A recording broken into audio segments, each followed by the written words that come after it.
7th Victory Loan open. The home front and the battle front team up to supply the money to help win the victory. In the field, every formation has its Victory Loan organizer, and the men line up to sign up. They have an eye on the future. They know it takes money besides men to win the war.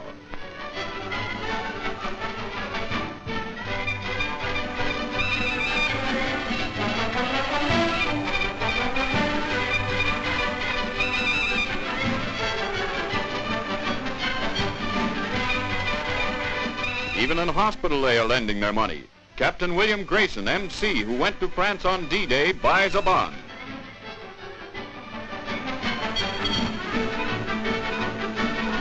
Sergeant Stallery, MM of the Canadian Army Film Unit, buys a bond. The veterans of today know that victory bonds are insurance for the future.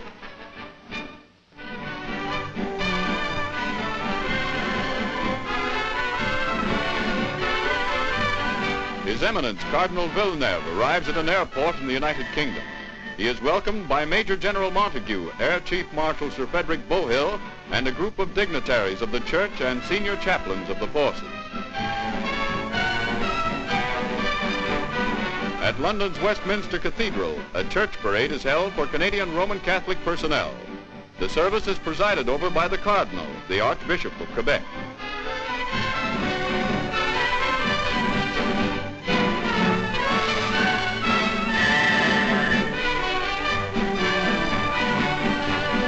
Cardinal Villeneuve has stopped off in England on his way to the Holy See in Rome. During his stay, he will visit many hospitals housing Canadians back from the front line.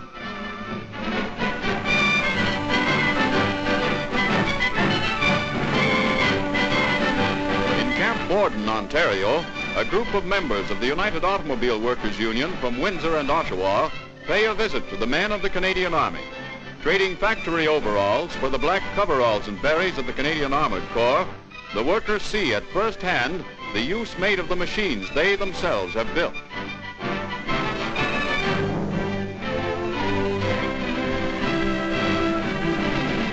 The workers talk to Army men, get taken for a ride over some of the toughest tank proving grounds in the Empire, and generally absorb the Army slant on life and affairs. They see demonstrations of the excellent gunnery that is contributing to the winning of the war in France and Italy.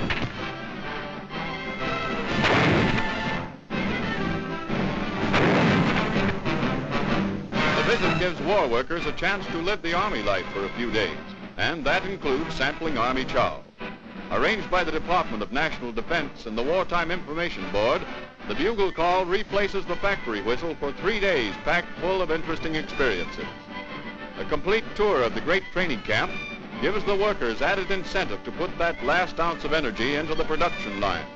The energy which will keep the wheels of victory rolling at top speed. The visit has been a splendid thing. Civilian workers and Army men have had a real get-together. General Worthington, Camp Commandant of Borden, says, "Come and see us again sometime."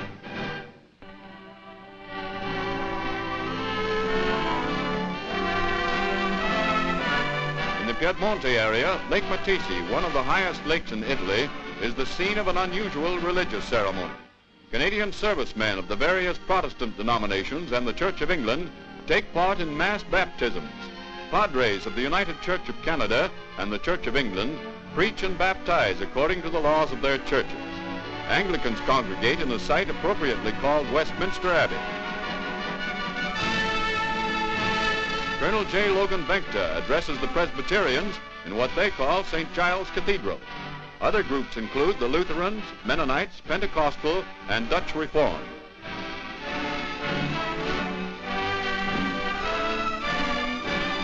The followers of John the Baptist conduct the ceremony of baptism by total immersion in Lake Matisi. Never before in Italy has a service like this been held. It was organized by Major E.J. Bailey with the cooperation of other Padres. 470 Canadian soldiers were baptized. A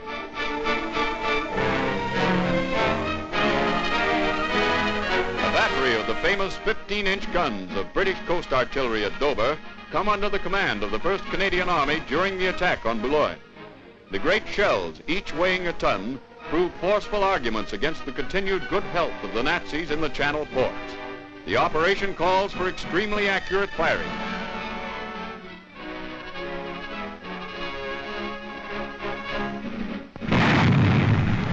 Reversing the usual method of artillery support, the guns fired toward the Canadian troops. They must not shoot plus at any time or the shells will fall on our troops attacking the town. Veteran coast defense artillerymen have had years of training in Hellfire's corner to prepare themselves for the job.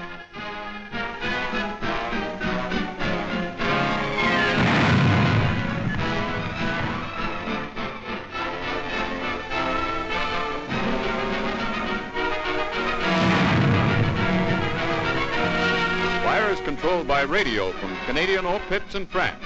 The great shells from Dover land with pinpoint accuracy on enemy strong points outside the town. The way is thus well prepared for the Canadian Army and Infantry to mount the final all-out assault.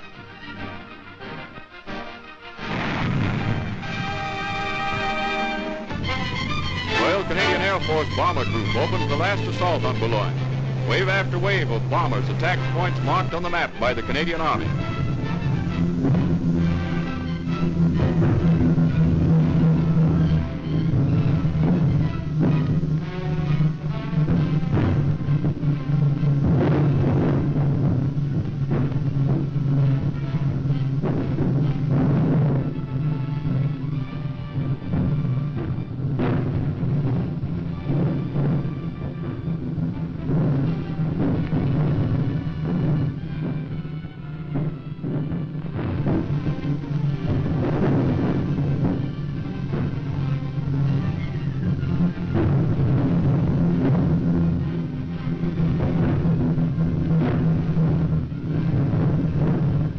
Havoc is caused by our bombing and artillery fire.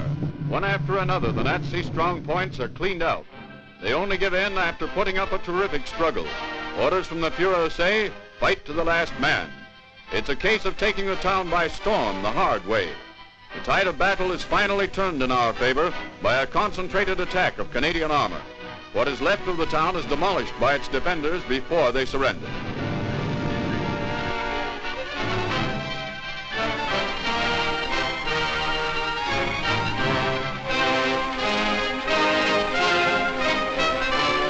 Line of prisoners give themselves up to forward troops. Since D-Day, Canadians alone have captured 52,000, all ranks.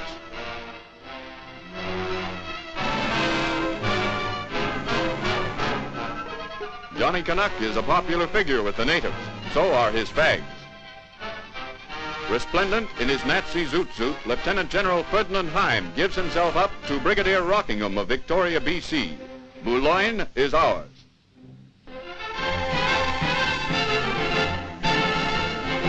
The role of the 1st Canadian Army during the past few weeks has been to clean the Jerrys out of the Channel ports.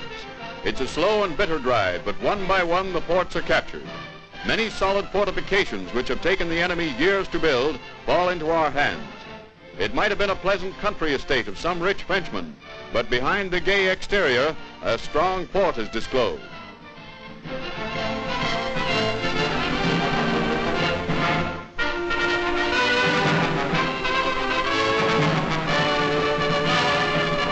Gunners of a Canadian Field Regiment, RCA, salvage a German 155mm coastal gun. French guns were brought from the Maginot Line by the Germans. They are now turned against Jerry. Using his own gun sight to blast enemy positions in Dunkirk is a good joke to the boys of the RCA.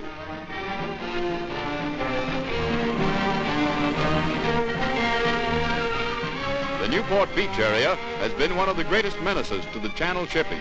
Now it's a menace to the garrisons who still hopelessly hold out against the Canadian Army.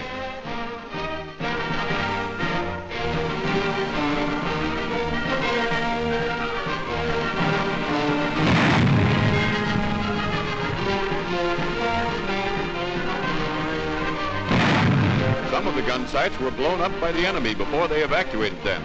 Well camouflaged, they are guarded by concrete emplacements many feet thick.